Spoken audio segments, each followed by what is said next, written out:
बेचैन मन की जंजीरें। रात के समय एक युवा भिक्षु शिष्य अपने कक्ष में बैठा था। दीपक की हल्की लौ टिमटिमा रही थी। बाहर हवा बह रही थी, मगर उसके मन में और भी तेज तूफान उठ रहा था। वह लगातार सोच रहा था, क्या मैंने सही रास्ता चुना? क्या मैं ज्ञान प्राप्त कर पाऊंगा? अगर नहीं तो अगर गुरुजी नाराज हो गए तो? अगर मैं असफल हुआ तो? उसके मन में एक के बाद एक विचार उठ रहे थे। जैसे समुद्र की लहरें किनारे पर टकराकर लौट जाती हैं, वैसे ही विचार आते और उसे थका देते। उसने सोचा, मन शांत होना चाहिए, लेकिन यह तो और बेचैन हो रहा है। मैं तो ध्यान करने बैठता हूं, लेकिन ध्यान की जगह विचारों की भीड़ लग जाती है। शायद मैं कभी सफल ना हूं। सुबह का समय और बुद्ध से भेंट। अगली सुबह वह सीधे भगवान बुद्ध के पास पहुंचा।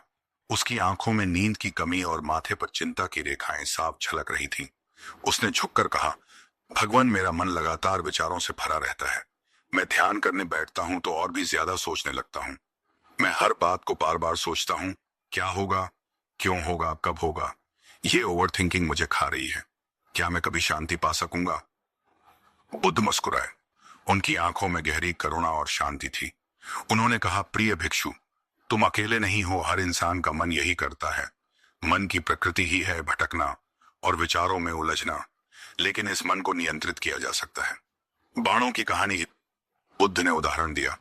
मान लो किसी इंसान को एक बाण लगता है। वह घायल हो जाता है, उसे दर्द होता है। अब सोचो, अगर उसी इंसान को दूसरा बाण भी लगे तो उसका दर्द और बढ़ जाएगा। पहला बाण वास्तविक समस्या है, लेकिन दूसरा बाण हम खुद चलाते हैं। जब हम उस समस्या पर बार बार सोचते हैं, डरते हैं, चिंता करते हैं, यही ओवर थिंकिंग है। तुम्हें समझना होगा कि जीवन में पहला बाण तो कोई भी झेल सकता है, लेकिन दूसरा बाण खुद मत चलाओ। भिक्षु का मौन। भिक्षु ध्यान से सुन रहा था। उसे लगा जैसे उसके भीतर की गांठ खुल रही है। वह बोला, भगवान, तो क्या मैं हर समस्या पर सोचना ही बंद कर दूं? बुद्ध ने कहा, नहीं, सोच जरूरी है, लेकिन सही दिशा में समस्या को पहचानो, उसका समाधान सोचो और फिर मन को छोड़ दो। अगर बार बार उसी विचार को दोहराओगे तो तुम कभी वर्तमान का आनंद नहीं ले पाओगे। याद रखो, विचार गाड़ी के पहियों की तरह हैं। अगर गाड़ी को बार बार एक ही जगह घुमाते रहोगे तो वह आगे नहीं बढ़ेगी। शिक्षा की पहली चाबी। बुद्ध ने आगे कहा, ओवर थिंकिंग रोकने की पहली चाबी है वर्तमान पर ध्यान देना। जब मन इधर उधर भागे तो खुद से कहो, मैं अभी यहां हूं, जो होगा देखा जाएगा। मन को सांस पर टिकाओ, एक एक श्वास को देखो। विचार आएंगे, लेकिन उन्हें पकड़ो मत। उन्हें ऐसे जाने दो जैसे आकाश में बादल आते और चले जाते हैं। भिक्षु की पहली साधना। उस दिन से भिक्षु ने बुद्ध की शिक्षा को अपनाना शुरू किया। वह रोज ध्यान में बैठता और जब भी विचारों की भीड़ आती तो वह बस मुस्कुराकर कहता, ये सिर्फ बादल हैं, मैं आसमान हूं। धीरे धीरे उसने महसूस किया कि उसका मन पहले से हल्का होने लगा है। उसे पहली बार समझ आया कि सोच और ओवर थिंकिंग में फर्क है। सोच समाधान लाती है, लेकिन ओवर थिंकिंग सिर्फ चिंता। मन की भूल भुलैया भिक्षु ने बुद्ध की पहली शिक्षा अपनाई थी। अब वह सांस पर ध्यान देना सीख रहा था, लेकिन मन का खेल इतना आसान नहीं था। कुछ दिनों तक सब ठीक चला, लेकिन फिर एक दिन वह परेशान होकर फिर से बुद्ध के पास आया। उसने कहा, भगवान, मैं आपकी बात मानता हूं। मैं सांस पर ध्यान करता हूं, विचारों को बादल मानकर जाने देता हूं, लेकिन मन है कि मानता नहीं। कभी भविष्य की चिंता करता हूं, कभी अतीत की गलतियों को याद करता हूं। कभी लगता है कि मैं आगे बढ़ रहा हूं, कभी लगता है मैं फंस गया हूं। ये मन एक भूल भुलैया जैसा क्यों है? बुद्ध का उत्तर, मन की स्वाभाविक प्रवृत्ति। बुद्ध शांत स्वर में बोले, प्रिय भिक्षु, मन का स्वभाव ही है भटकना। तुम देखो, हवा का काम है बहना, पानी का काम है बहना, आग का काम है जलना। इसी तरह मन का काम है विचार पैदा करना। अगर तुम ये चाहो कि मन कभी विचार ना करे तो यह संभव नहीं, लेकिन अगर तुम यह सीख लो कि विचारों में खोना नहीं है तो तुम मुक्त हो जाओगे। उदाहरण, बंदर और दर्पण। बुद्ध ने एक उदाहरण दिया। एक बार जंगल में एक बंदर ने दर्पण देखा। उसने उसमें अपनी ही छवि देखी और समझा कि कोई दूसरा बंदर है। वह छवि को पकड़ने की कोशिश करता, कभी उससे लड़ता, कभी उससे खेलता, लेकिन असल में तो वहां कुछ था ही नहीं। ऐसा ही तुम्हारा मन करता है। वह अपने ही विचारों को सच मान लेता है और फिर उन्हीं में उलझ जाता है। याद रखो, हर विचार सच नहीं होता। जैसे दर्पण की छवि असली नहीं, वैसे ही मन की बहुत सी कल्पनाएं भी असली नहीं होती। भिक्षु की उलझन। भिक्षु बोला, लेकिन भगवान, विचार तो अपने आप आते हैं, मैं उन्हें कैसे रोकूं? कई बार तो मैं अनजाने ही सोचने लगता हूँ। बुद्ध मुस्कुराए और बोले, विचारों को रोकने की कोशिश मत करो, उन्हें बस देखो। जब तुम किसी विचार को आते हुए देखते हो और उसे पकड़ते नहीं तो वह धीरे धीरे खुद ही चला जाता है। समस्या तब होती है जब तुम विचार को सच मानकर उसके पीछे भागने लगते हो। कहानी किसान और भारी बोझ। बुद्ध ने एक और कहानी सुनाई। एक किसान था जो अपने कंधे पर भारी बोझ उठाकर चल रहा था। रास्ते में लोग उससे कहते, क्यों इतना बोझ उठा रखा है, इसे नीचे रखो। लेकिन किसान कहता, अगर मैंने बोझ रख दिया तो मैं खाली हो जाऊंगा, मुझे आदत हो गई है। इसे ढोने की आखिरकार बोझ ने उसकी ताकत खत्म कर दी और वह गिर पड़ा। ऐसा ही इंसान अपने विचारों के साथ करता है। उसे लगता है कि ये बोझ जरूरी है, लेकिन सच ये है कि बोझ छोड़ने पर ही इंसान हल्का होता है। साधना की दूसरी चाबी। बुद्ध ने कहा, ओवर थिंकिंग से निकलने की दूसरी चाबी है, विचारों को देखो लेकिन पकड़ो मत। जब मन तुम्हें अतीत में खींचे या भविष्य में डराए तो बस कहो, यह सिर्फ एक विचार है। इससे विचार की ताकत कम हो जाएगी। याद रखो, विचार आकाश में उड़ते पक्षियों की तरह हैं।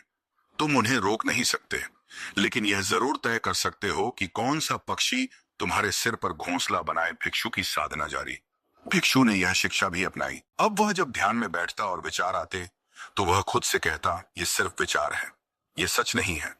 धीरे धीरे उसने देखा कि पहले जहां विचार उसे घंटों परेशान करते थे, अब वे कुछ ही पल रुकते और फिर चले जाते। मन हल्का होने लगा, लेकिन वह यह भी समझ चुका था कि यात्रा लंबी है। मुक्ति का मार्ग। भिक्षु अब पहले से शांत था। उसने बुद्ध की दोनों शिक्षाएं अपनाई थीं, वर्तमान पर टिकना, विचारों को देखना लेकिन पकड़ना नहीं। उसका मन हल्का होने लगा था, लेकिन पूरी मुक्ति अभी भी दूर थी। एक दिन ध्यान करते करते उसके मन में फिर से सवाल उठा, अगर भविष्य में कोई बड़ा संकट आया तो, अगर मेरी साधना टूट गई तो, अगर मैं फिर से ओवर थिंकिंग में फंस गया तो। वह तुरंत बुद्ध के पास पहुंचा और बोला, भगवान, मैं काफी बदल गया हूं, लेकिन मन बार बार डराता है। यह सोचता हूं कि कहीं फिर से वही स्थिति ना आ जाए। मैं स्थायी शांति कैसे पाऊं? बुद्ध का उत्तर वर्तमान ही सत्य है। बुद्ध ने गहरी नजर से उसकी ओर देखा और कहा, प्रिय भिक्षु, यह जो अगर अगर है, यही तुम्हें जकड़े हुए है। तुम देखो, भविष्य अभी आया नहीं, अतीत चला गया। सिर्फ यह क्षण है जो तुम्हारे पास है। जो व्यक्ति हर पल को जैसे है वैसे स्वीकार कर लेता है, वही मुक्त होता है। ओवर थिंकिंग तब होती है जब मन इस क्षण को छोड़कर अतीत या भविष्य में भटकता है। याद रखो, सच्चा जीवन सिर्फ अभी है। उदाहरण, बहता हुआ नदी का पानी। बुद्ध ने आगे कहा, जीवन नदी की तरह है। क्या तुमने कभी नदी का पानी रोकने की कोशिश की है? अगर तुम हाथों से पानी पकड़ोगे तो वह फिसल जाएगा। विचार भी ऐसे ही हैं। अगर तुम उन्हें पकड़ोगे तो बेचैनी होगी, अगर उन्हें पहने दोगे तो शांति होगी। मुक्ति का मार्ग यही है। विचारों को आने दो, जाने दो, लेकिन बहने दो, मन को प्रवाह बनने दो। कैद मत करो भिक्षु का परिवर्तन। भिक्षु ने बुद्ध की बात सुनी और गहरी सांस ली। उसने पहली बार महसूस किया कि उसका डर भी सिर्फ एक विचार है। उसने सोचा, अगर भविष्य आएगा तो मैं उसका सामना करूंगा। अगर अतीत था तो वह जा चुका है। मेरे पास सिर्फ यह क्षण है। उस दिन से उसने हर छोटी बड़ी बात में वर्तमान को पकड़ना शुरू किया। खाना खाते समय वह सिर्फ स्वाद पर ध्यान देता, चलते समय सिर्फ कदमों की आहट सुनता, ध्यान करते समय सिर्फ सांस पर ध्यान देता। धीरे धीरे उसके भीतर गहरी शांति उतरने लगी। बुद्ध की अंतिम शिक्षा, 3 कदम। कुछ दिनों बाद बुद्ध ने उसे 3 अंतिम कदम बताए। सचेतनता, हर पल जो कर रहे हो उसे पूरी जागरूकता से करो। खाना खा रहे हो तो सिर्फ खाना खाओ, सोचो मत। चल रहे हो तो सिर्फ चलो, मन कहीं और मत भटकाओ। स्वीकार जो हुआ उसे स्वीकार करो, जो होगा उसे भी स्वीकारने की तैयारी रखो। लड़ाई मत करो, स्वीकार करो, क्योंकि जितना लड़ोगे उतनी ही ओवरथिंकिंग बढ़ेगी। छोड़ना, मन की जंजीरें छोड़ना सीखो। अगर कोई विचार बार बार आ रहा है तो कहो, तुम्हें आने की इजाजत है, लेकिन मैं तुम्हें पकड़ूंगा नहीं। मुक्ति का अनुभव। भिक्षु ने इन 3 कदमों को अपनी साधना में उतारा। कुछ महीनों में उसका चेहरा बदल गया। उसकी आंखों में गहरी शांति और मुस्कान थी। अब वह जब ध्यान करता तो विचार आए भी तो वह उनसे डरता नहीं। वह बस कहता, तुम विचार हो, मैं शुद्ध चेतना हूं।